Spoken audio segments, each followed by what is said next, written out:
आज की टॉपिक है विंशोत्तरी दशा। तो विंशोत्तरी दशा के लिए हमें जो एक ही प्राइम रिक्वायरमेंट है वो सिर्फ है हमारे पास चंद्रमा का भूगांश। ठीक है, चंद्रमा के भूगांश से हम पता चलाएंगे कि जन्म के समय कौन सा नक्षत्र चल रहा था और उसके बेसिस पे ही हमारी विंशोत्तरी दशा की कैलकुलेशंस होती है कि कौन सी दशा चल रही है और नेक्स्ट दशा किसकी होगी, मतलब महादशा, अंतरदशा, प्रत्यंतर दशा वगैरह उससे ही कैलकुलेट होती हैं। और हमारे विंशोत्तरी दशा के अलावा योगिनी दशा के लिए भी हमें चंद्रमा का भूगांश की आवश्यकता होती है। ठीक है, तो इसमें क्या होता है, चंद्रमा का भूगांश जितना होता है उसके लिए हमें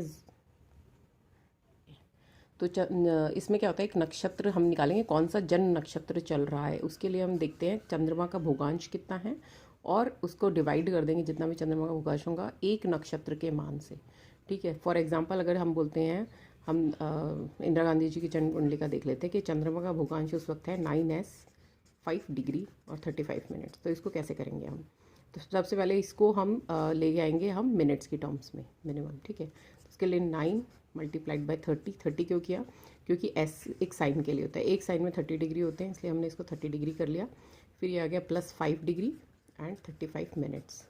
ठीक है, अब 9 3 24 240 डिग्री हो गया, +5 डिग्री 35 मिनट्स ये हो गया। राइट, अब 240 + 245। ठीक है, अब इसको करेंगे तो ये हो जाएगा 245 डिग्री एंड 35 मिनट्स। अब ये जो 245 डिग्री है इसको भी हम मिनट्स में कन्वर्ट करेंगे। तो इसके लिए क्या होता है, 1 degree is equal to 60 minutes होता है। और जो हमने पहले साइन की बात की थी तो 1 sine is equal to 30 degree है। राइट, तो ये अब हम इसको इसमें लगा देंगे तो 245 जो डिग्री है उसको कन्वर्ट करेंगे हम मिनट्स में, तो 60 से हम इसको गुणा दे देंगे। तो ये आपका हो गया, और ये 35 ऑलरेडी मिनट्स में है, तो हम इसको जो आंसर आएगा हमारा इधर उसमें 35 हम उसमें मिनट्स जमा कर देंगे। तो ये हमारे पास वैल्यू आ जाती है, 1 मिनट, 9 सॉरी यहाँ पे गलती हो गई, 9 तिया 27 होता है, 9 3 270 आ जाएगा, ये सॉरी थोड़ा मिस्टेक हो गया यहाँ पे। तो 270 + 5 डिग्री 35 मिनट्स, तो जब हम करेंगे तो 275 डिग्री और 35 मिनट्स आ जाएगा। तो ये 275 मल्टीप्लाइड बाई 60 आएगा। ठीक है, जब हम इसको मल्टीप्लाई करेंगे तो हमारे पास आंसर आ जाता है 16,500। हम इसको कैलकुलेटर से कर सकते हैं इजीली, मैंने पहले से कैलकुलेट किया था इसलिए मैं डायरेक्ट लिख रही हूँ, नहीं तो आप इसको 275 को गुणा कर सकते हैं 60 और कैलकुलेटर की मदद से कर सकते हैं। तो ये आपका आ जाएगा, ये मिनट्स में आ गया, प्लस 35 मिनट्स ऑलरेडी पहले से। जब हम ऐड कर लेंगे तो हमारे पास आएगा 16,535 मिनट्स। ये आया है हमारे पास चंद्रमा का भूगांश। ठीक है, अभी चंद्रमा का भूगांश है और हमें निकालना है कि जन्म के समय क्या नक्षत्र चल रहा है। तो उसके लिए हमने फॉर्मूला ऊपर बताया, ये जन्म नक्षत्र निकालने के चंद्रमा का भूगांश को डिवाइड करना है एक नक्षत्र के मान से।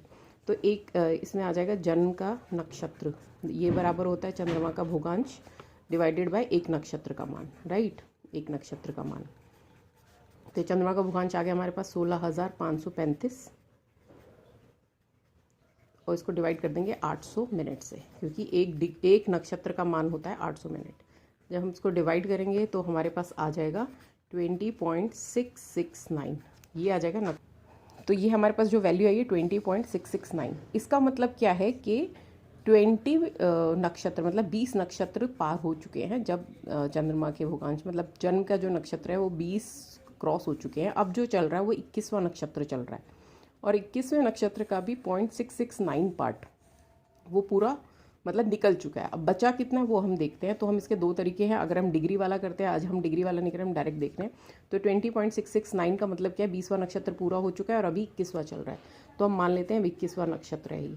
ठीक है, और कितना हो चुका है 20.669, तो हम इसको 20.669 को इससे सब्ट्रैक्ट कर देंगे तो हमें पता चल जाएगा कि कितना अभी बचा है भोगना। तो ये आपके पास आ जाएगा 0.331। ये बचा है हमारे पास कि कितना अभी भोगना बाकी है, कितनी दशा भोगनी बाकी है। अब दशा किसकी चल रही है इससे देखना पड़ेगा। कैसे पता चलेगा कि 21वां नक्षत्र हमने बोला है 20.669 है, इसका मतलब हो गया कौन सा नक्षत्र चल रहा है, 21वां नक्षत्र चल रहा है। राइट, अब 21वां नक्षत्र कौन सा होता है, 21वां नक्षत्र हमारे पास आता है उत्तराषाढ़ और वो है सूर्य का नक्षत्र। ठीक है, 21वां नक्षत्र आता है उत्तराषाढ़ और उत्तराषाढ़ होता है सूर्य का नक्षत्र और सूर्य की महादशा वर्ष होते हैं 6 साल। अब हमें देखना है कि जो जन्म के समय जो दशा चल रही थी सूर्य की, तो ये जब जिनके हम जन्म की बात करें, इंदिरा गांधी के जन्म के, तो उनके जन्म के वक्त कितनी सूर्य की दशा निकल चुकी थी और कितनी बाकी थी। उसके लिए हम ये जो डेटा इंपॉर्टेंट है कि कौन सा नक्षत्र चल रहा है, एक्सक्यूज मी, उसके स्वामी कौन है और कितने साल बचे हैं। ठीक है, इसको हम यहाँ पर यूज़ करेंगे कि जितना पार्ट बचा है अभी भोगना, ये स्टैंडर्ड आ जाएगा कि इतना भोगना बचा है, इसमें गुणा कर देंगे हम कि कितने दशावर्ष है। तो दशावर्ष इसमें 6 हैं, तो इसको गुणा करेंगे, हमारे पास आ जाएगा 6 1.986। ठीक है, 1.986 ये साल बचे हैं भोगने के लिए। तो इसमें जो 1 है ये पूरा पूरा आपका साल बच गया, तो आप इसको अलग लिख लीजिए, 1 साल हो गया। ठीक है, अब ये 0.986 ये भी साल है, लेकिन ये डेसिमल्स में है तो ऐसे समझ में नहीं आएगा, इसलिए हम इसको क्या करेंगे 12 से गुणा दे देंगे, तो हमारे पास ये मास में वैल्यू हो जाएगी, माह में वैल्यू हो जाएगी, मतलब महीने में, मंथ्स में वैल्यू हो जाएगी। तो ये करेंगे तो हमारे पास आंसर आता है इसका 11.832।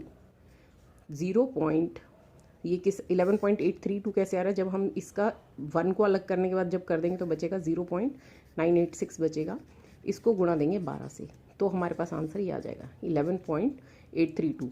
अब ये 11 जो है वो महीने हैं, बचा कितना 0.832। अब ये 0.832 को अब हम 30 से गुणा देंगे, 30 मतलब 30 दिन, तो हमारे पास आंसर आ जाता है 24.960 दिन। ठीक है, अब इसको फर्दर अगर हमें अंतरदशा प्रत्यंतर दशा वगैरह निकालनी है तो उस केस में हम इसका यूज़ क्या कर लेते हैं, हम 0.960 को फर्दर, अब एक दिन में कितने घंटे होते हैं 24, तो हम उसको 24 से गुणा कर लेंगे। लेकिन अगर भी अभी हम दिन तक ही जा रहे हैं महादशा में, तो 24.960 को हम अप्रॉक्सीमेट 25 दिन मान लेते हैं। ठीक है, 25 दिन। तो अगर हमसे पूछेंगे भी दशा शेष कितनी सूर्य की दशा भोगनी बाकी थी जन्म के वक्त, तो आती है इधर से साल आ गया 1 साल, महीने आ गए 11 महीने, और इसका जो हमने मंथ्स में किया तो 11 महीने आ गए, और दिन कितने आ गए 25 दिन। तो टोटल कितना आ गया हमारे पास, तो ये हमारे पास आ गया दशा शेष बची है हमारे पास 1 साल 11 महीने और 25 दिन, ये है दशा शेष। जन्म के समय क्या दशा शेष बची, जन्म का दिन क्या है, अब इनका बर्थडे हम लिखते हैं, तो इसमें हम ऐसे लिखते हैं 1917, 11 नवंबर और 19 नवंबर 1917, ये उनका डेट ऑफ बर्थ है इंदिरा गांधी जी का। इसमें हम इसको ऐड करेंगे, साल के नीचे साल, महीने के नीचे महीने और दिन के नीचे दिन। जब हम इसको ऐड करेंगे तो हमारे पास आ जाता है ये